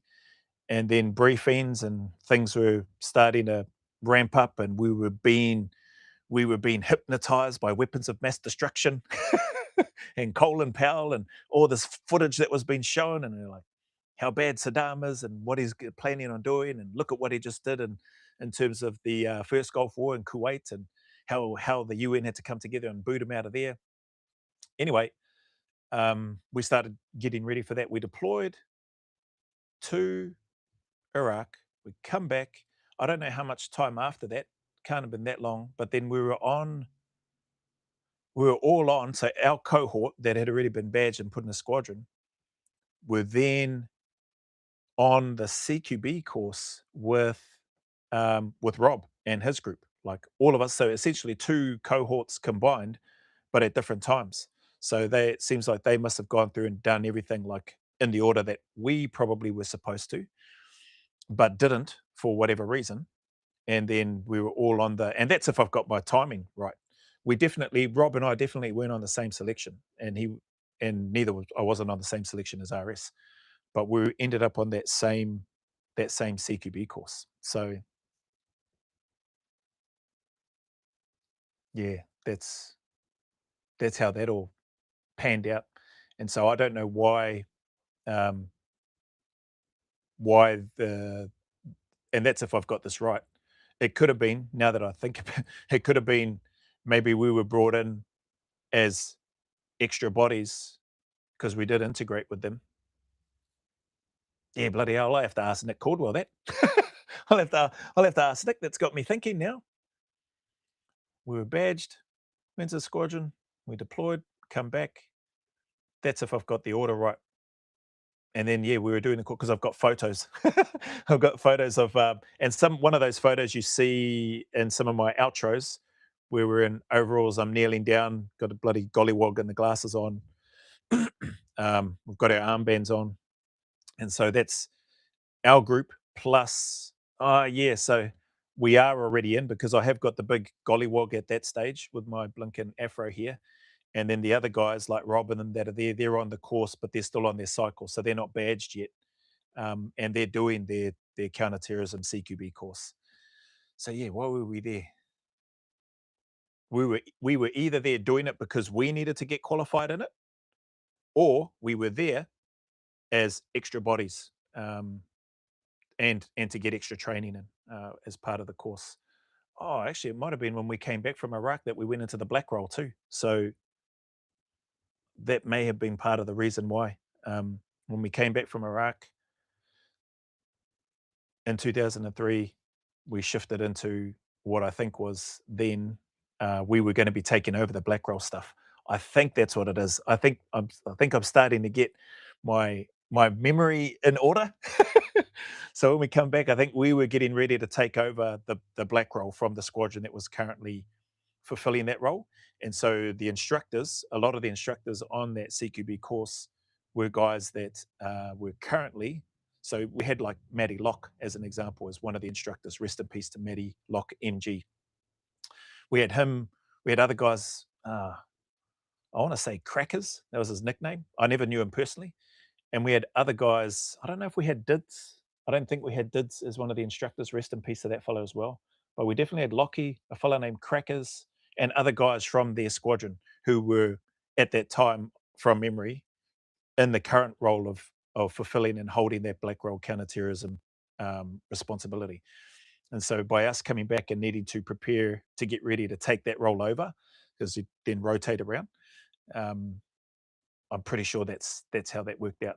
Yeah, bloody hell. Took me a little bit of time to get there, but yeah, then we ended up, and so they're on cycle. We're getting ready to take over that role, and so we're doing run throughs and stuff together. But I got to meet Rob then, found out that he was a Kiwi at that stage and just a good guy. But we never served. Again, he didn't come to one squadron when him and his cohort got badged. I don't know which squadron he went to actually. Maybe he went to two, or maybe he went to three squadron. But yeah, good guy. Hard case. Small world that you're watching. I'm actually watching it too. So I'm up to the part where he's just spoken about. Um, he's gone over to the UK. He's joined the Royal Marines. He's come back to NZ. hunting. Then he joins the police. And then I think the last part I think I heard he had a bit of a disagreement with the STG, so Special Tactics Group, I guess your SWAT team equivalent of US police law enforcement, and or TRG or Tactical Response Group in Australia. So STG and NZ, that's where he was planning on going, like doing whatever he needed to do in the police, but he had I think a disagreement is the last part that I heard. So that's where I'm up to in his podcast so far. Excuse me. So I've still got some more of his to watch. And with any luck, I'll be doing a walk and talk with Rob. He's agreed to doing that when he's back. That won't be until next year, though. Yeah, just because of his work and that sort of stuff at the moment. He's a bloody Kiwi too. Did you? Oh yes. Did you know I served with him? Served in the regiment at the same time, but not in the same squadron or troop or anything like that. I tell you what, it's nice to know that Aussies and Kiwis fight side by side, even if we don't like each other on the rugby field or sports in general. keep up the good, mate. So I'm assuming you mean keep up the good work. Keep up the good, mate. And then you've got here, I stand with BRS exclamation mark. Respect to you. Cheers for that. On behalf of myself, for you standing with RS, and I'm sure RS would appreciate it too. This last one here. Joe, how many started and how many completed your NZ SAS selection? Good question. I think I've shared, I thought we had about 40. If I'm honest, I thought we started with 42. But the 1998 selection thing that I've uploaded, I think I hear the correspondent or journalist or whatever, journalist saying that 37 or something like that in total on the selection. So I could have been off with the numbers. Mind you, that same journalist also said that we were carrying 50 kg jerry cans. So, maybe my number is right and maybe his numbers are wrong because they're definitely not 50 kg jerry cans. They're only 20 kg jerry cans. So how many started? So yeah, somewhere between there, 35 to 42. And then you've got how many completed. So 12 of us completed that NZ selection. I'm sure I've shared that before. There was seven from 1st Battalion, 2 from 2nd 1st Battalion, 2 TF, which Dale being one of those, and you see him on the First Among Equals, and 1 officer. Was it 1 officer? Yeah, 1 officer. Captain John McNutt, who, rest in peace to him, passed away. He was Major John McNutt by the time he passed, of the NZSAS group. I think it was still called group at the time when he passed away. Yeah, so there was 12 of us that completed it. And I can't remember out of the 12 how many got. There was at least 1 that didn't get accepted for the cycle, which we all pretty much, no, we didn't all start on it. So John McNutt and the 2 TF guys didn't start cycle with us the following year. I'm not sure what John McNutt had to do. I don't know if he did. I don't know if he had to do infantry corps training again. I think they might have just wanted him to have an extra year at battalion, leading whether that was a rifle company or a support company unit in the battalion. And then the 2 TF guys had to go to do infantry corps training, and then they spent however long they spent at one of the battalions. I think I don't know if they went to 1st Battalion or 2nd 1st Battalion, and then they started cycle together, those 3, in 2000. So instead of them coming on cycle in 99, they started cycle in 2000 and then went on and got badged from there. So yeah, how many started? Oh, sorry. How many started and how many completed? Yeah, for the NZ selection for me, 12. And that's it for those. I didn't imagine anybody would be on here anyway. Let me just have a look. 3:49. So I've been going, what's that? Oh, bloody hell. Nearly an hour and a half. Again, if anybody does come along and watch this at some point later on, I jumped on, just did this ad hoc live because I didn't do the live last night. I was pretty much just going to run through what I've got here last night anyway. But mind you, there's probably a couple more that I just added into there on what's come through today. So let's just click. Let's see if there's anything in the chat. And there's a few things. Oh, Craig May, g'day, mate. Good news. down 11. Oh, awesome. And a bit kilos since I gave the piss away. Awesome, bro. That's great news. You're probably not here now because I've only just seen these messages now, but that is awesome news. And users come back and said, "Hey, nice work, Craig. Yeah, that's awesome. Thanks, mate. Cool. The piss at an older age is a killer, literally. Yeah, I bet. I bet, Craig. Tis when no one's around to stop you. That's for sure. Diabetes doesn't help. Ah, yeah, geez. DMC from Palmy. Shout out, respect to you. Reed Ross. Hey, bro. Random question. What were you eating once you were on cycle? Just mess food and pretty much just whatever. So just whatever the mess had going at the time is what we would eat, is what I was eating. And from time to time, things like McDonald's. If we got a chance to go because we didn't have things like Uber Eats for the McDonald's and that sort of thing. So if we got a chance to head out and go get some junk food, we would do that. But yeah, I just ate same as what I was. I've always just eaten whatever I felt like eating. Um, prior to selection, during selection, or sorry, not on selection, post selection and cycle and that sort of stuff. And even whilst I've been in the unit and post my time serving, like some people might say I eat too. My wife says I eat too much junk food, maybe, but that's probably also one of the reasons why um, I try to stay active as well. So I do think you can just enjoy whatever it is that you like.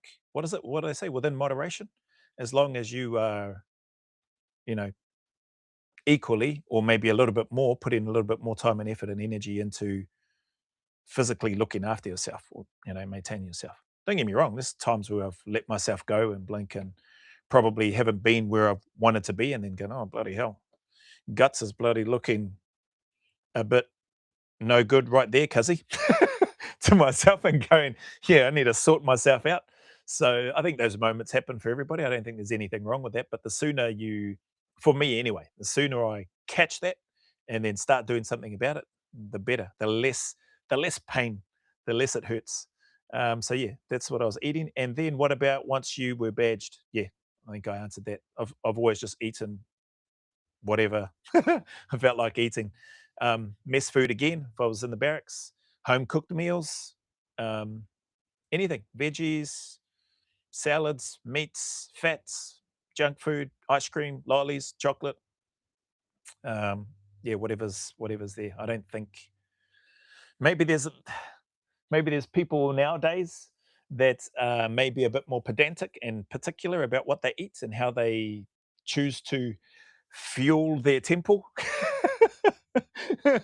But I have, uh, I've probably only been that way inclined when I was competing in mixed martial arts for Mac One Fight Club in Perth under Happy Heskey, and I was competing at 84 kilos. So I would cut weights and be down. So I usually kick around at that time. I was probably kicking around about 95 kgs, 93 to 95 kgs, sometimes a little bit heavier, but I've typically been anywhere, I would say between 92 and 98 kgs is where I've typically been for the longest time, since before selection in NZ to even now. So right now I'm 97 kgs, um, and I've always just been between that weight.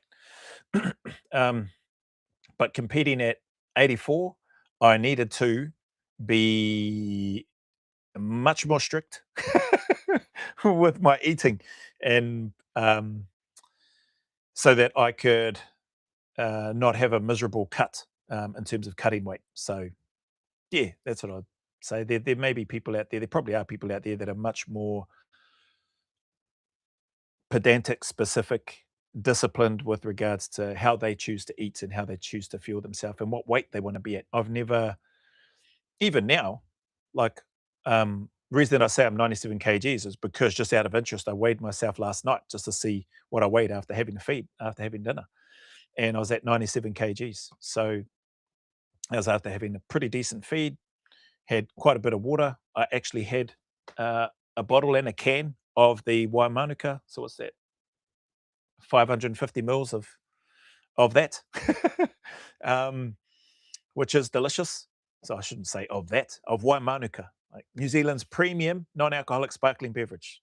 No artificial flavors or colors. Make sure you get some. Um, yeah, so where was I going with that? Um, it works for me. You figure out what works for you in terms of how you need to move and what you need to do and whatever the requirements are, and then adjust your nutrition and your training accordingly to match so that you can meet those requirements and whatever they are. Hopefully that helped answer your question. I probably just rambled on more than anything. And then what about once you're badged? So yeah, answered that. Stuart McAdam, how many guns and other weapons do they expect you to learn, use, and master on selection? On selection, nah, bugger all. Maybe, in NZ, we just had the one weapon that we're using for selection because it's, yeah, all that stuff with foreign weapons and heavy weapons and all that sort of thing will take place on cycle. Same in Australia. In Australia, I'm going to say the same thing. Oh, maybe two. So we had the Steyr, which was the same in NZ, but I do think there was a phase where the AK-47 was brought out and some of the what do they call it? Tab data, technical data of the weapon, muzzle velocity, etc. Strip and assemble. That there was a stand in there because I can picture the guy's face, the instructor that was taking us through that. And then we need to record that. So there's not a lot, not on selection because the overload of learning, like I just said, with your main weapons, with your foreign weapons, with your heavy weapons, with your anti-tank weapons, etc. All of that sort of stuff is going to take place on cycle. So selection isn't really testing that sort of stuff. Although Australia did have that little piece, but Australia's got is a longer selection, and it's got a whole bunch of other different aspects to it that the New Zealand one doesn't have or didn't have. Dun dun dun. What's this? Use master on selection. Yeah, I wouldn't say master. You should be a master of your main weapon that is brought into service within the country that you're in at the time. So New Zealand, Australia, NZ right now. It's not the Steyr, it's the Marzal, medium something Marzal, medium assault rifle light system. I think that's what it is.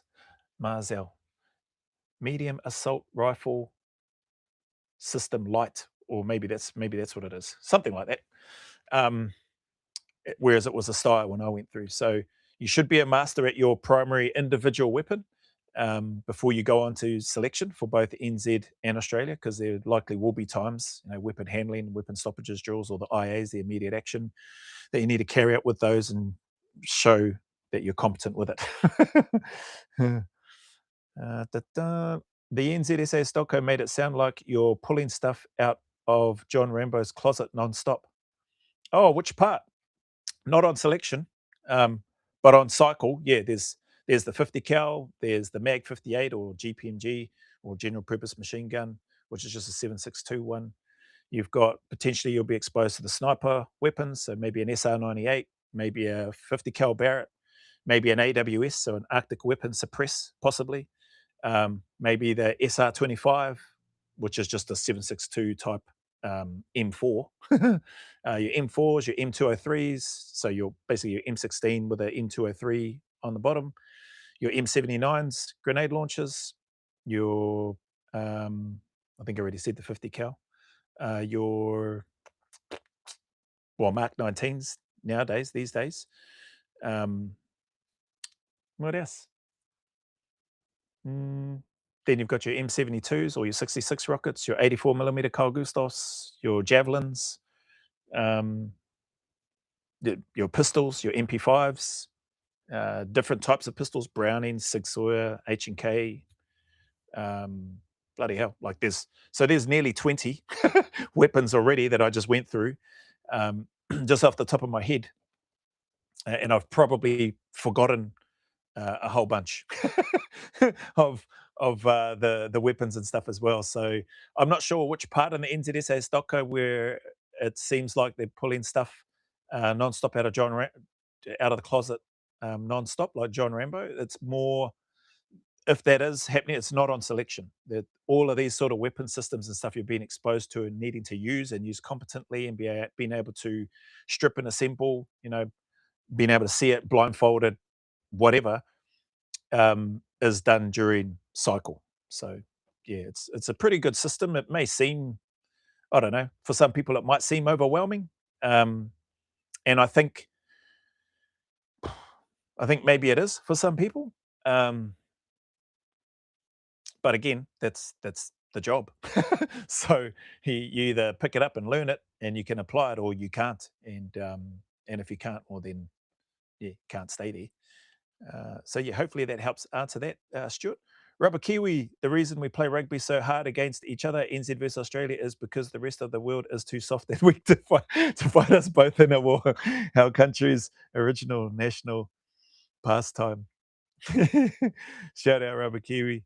Yeah, it's definitely a good rivalry, with Australia and a number of things, the banter and sports and soldiering and all that sort of stuff. Actually, in saying that, there was a couple of Aussie lads that came over here that participated in, I think, a skill at arms and a top soldier competition, which happened, I want to say, not that long ago, a few months ago now, near the start of this year, I should say. And it was one of the Aussie guys. I think he comes second. I think he was from 6 RAR too. So shout out 6 Royal Australian Regiment. And that person that came over on an exercise or exchange or whatever it was gave a really good account of himself. Finished second, so he cleaned up a lot of the Kiwi soldiers.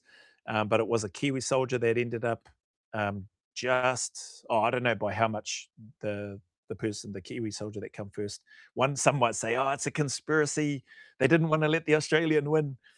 But yeah, I don't know. I wasn't one of the judges. I just heard some of the results from that. So well done, whoever that person was that come first, and well done to the 6 RAR guy.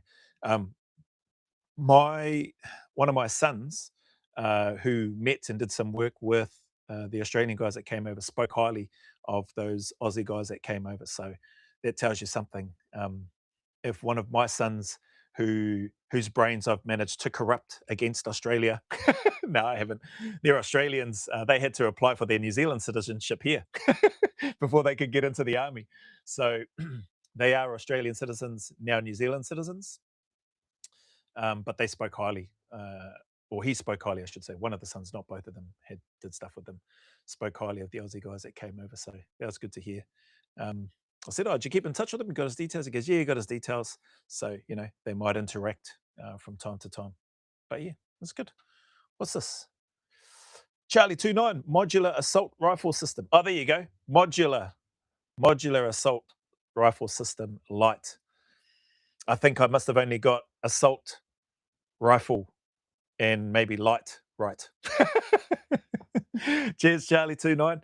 Yeah, so no Steyr these days. I wonder what they did with all those Steyrs. Uh, like, what happens to them? Do they get destroyed? Do they just get sold? Where's the arms dealer when you need one to ask? Holy heck. Well, there's a few of you that joined this live, it seems like, or that were at least here for part of it.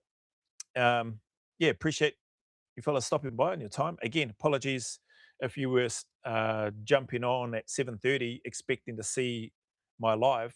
Couldn't run it last night, but hopefully this makes up for it. And who knows, maybe there'll be some bonus lives on the weekend. Covered off on a fair bit of stuff. I don't have anything else at this stage. I don't know if anybody else has got any questions. I'll maybe give it 30 seconds or so, see if anybody has, just in case Reed Ross has got a question. Well, mind you, probably left ages ago. That was 2:39. He asked that question, and the time right now is 4:04. So apologies to those, or to yourself and or to Stuart McAdam, if you, with the questions that you asked and you went, oh bloody hell, this fella's not even answering it. That's because I didn't think anybody was on here at like 2:15 in the afternoon. So I was just in the zone reading through the stuff that I had received. That's about 30 seconds gone. No other questions come through. Appreciate everybody's time, mate, and the support. Thank yous, as always. Thank you to the members. Thank you to the channel members as well. Oh, sorry. Thank you to the subscribers. Thank you to the channel members. Thank you to those that just stopped by. May not be a subscriber, may not be a channel member, but you stopped by anyway. yeah, appreciate you fellas' time. Look after yourselves. Enjoy the rest of your evening, and looking forward to. Hopefully, you're looking forward to your Friday, and the weekend, and hopefully have a good weekend. Is it rugby on this weekend? Oh, I should have had a look.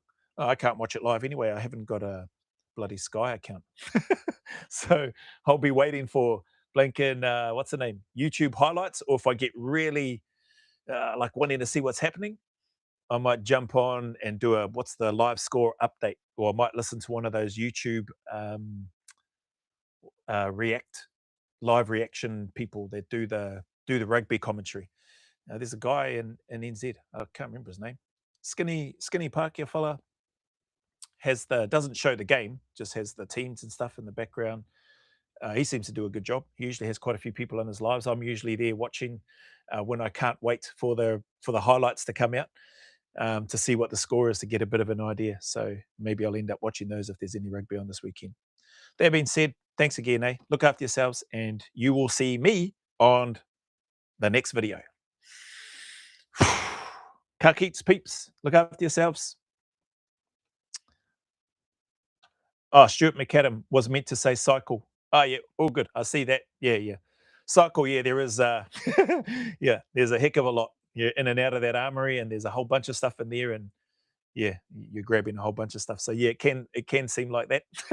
RPGs, that's another one I forgot to mention. Mortars, that's another one I forgot to mention. So yeah, there are a heck of a lot of weapon systems that you are needing to learn and get familiar with.